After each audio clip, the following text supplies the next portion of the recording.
Hey guys, Jacob Scott, Lowrance product expert. Today we're out here on the water. It's a beautiful day. We're going to show you how the active imaging downscan works, how it works with fish reveal, and a bunch of other features that it has. So don't forget, if you like this video, don't forget to give us a thumbs up and go to the Lowrance YouTube channel and subscribe for other videos like this.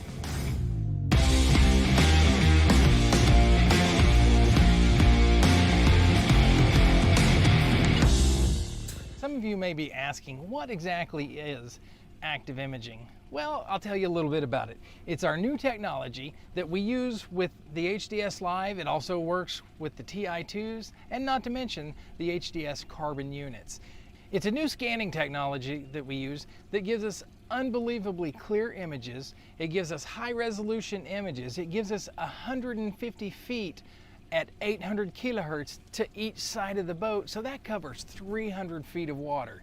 But what we're going to talk about mainly on this video is the downscan imaging and the clarity it gets.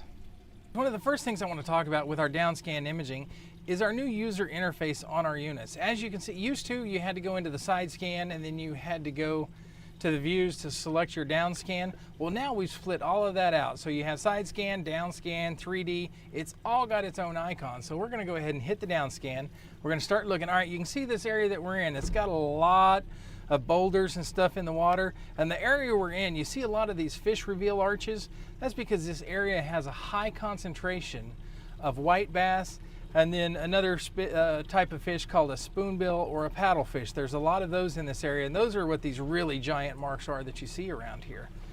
But as you can see the bottom. You can see we've got a lot of texture and stuff in these rocks that are here. This is an area we fish a lot. There's, like I said, a lot of fish, a lot of structure in this area.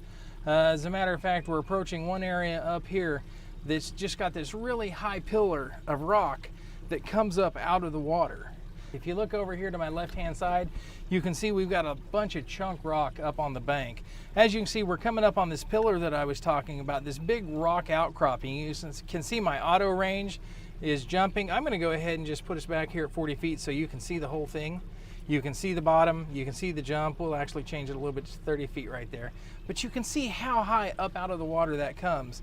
I mean, we come from the river channel, which is almost 30 feet deep, and we come up almost to like right around 5 feet of water. But look at the texture in here. You can see the jaggedness. You can see all of that. You can see the little cracks and crevices that are in this rock structure. It's just amazing the detail that we're getting out of this. The other thing that's really cool, we're using fish reveal on here, so you can see all of these arches. We got a lot of sand bass. We've got some really big shad in this area. You can see all of that stuff on the screen here.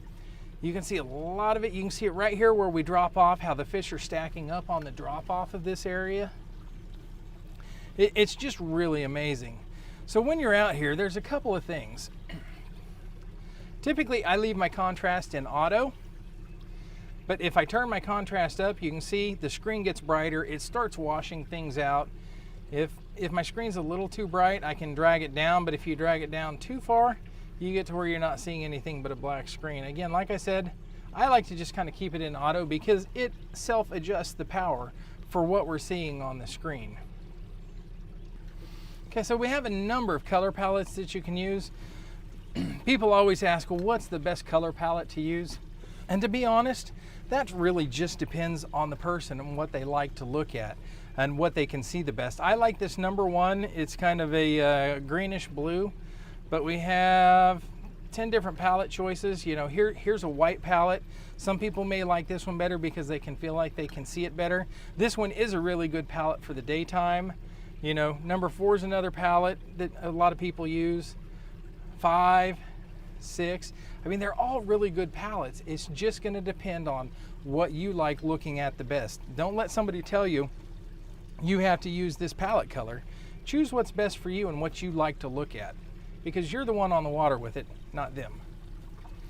If you're using the fish reveal option and you decide you really don't want to see the fish arches while you're out there, some people like it, some people don't. The cool thing is you can go in here and you can change the sensitivity. You can increase it where you get more arches. You can pull the sensitivity down where you get less arches, where it basically is just your down scan that's creating the returns. So you can use it anywhere in between, or you can just turn it off.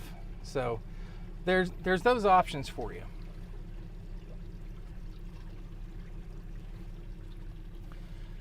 And then if you just want to completely turn fish reveal off, take you back, you hit more options down at the bottom of the screen, and you just click off fish reveal and it turns it off. So as you can see, we start getting a clear screen. They're not showing up in there anymore. You're just getting what you would see on your normal down scan imaging. But again, I like using fish reveal, so I leave it turned on. One of the things I like about it is that on my down scan screen with it turned on, that means I really don't have to use the real estate to have a 2D sonar up unless I want to. So those are some of the basic features of the active image down scan on these new HDS Live units. Don't forget, you can also use the active imaging down scan on an HDS Carbon unit and also on the Elite TI2 units. So again, those are some basics. Get out there on the water, use it how you want to use it, decide what you like. Don't forget, if you like this video, give us a thumbs up at the bottom of the screen, and don't forget to subscribe to the Lowrance YouTube channel so you can get more technical tips like this.